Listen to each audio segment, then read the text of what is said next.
మహారాణిలా మహాలక్ష్మిలా ఆ పువ్వు నవ్వింది.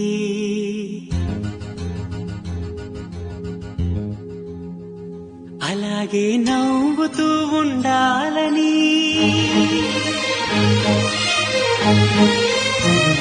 అలాగే నవ్వుతూ ఉండాలని నింగి నేల వాగు వంక చెట్టు చేమ గువాగుడు ఆశీర్వదించాయి.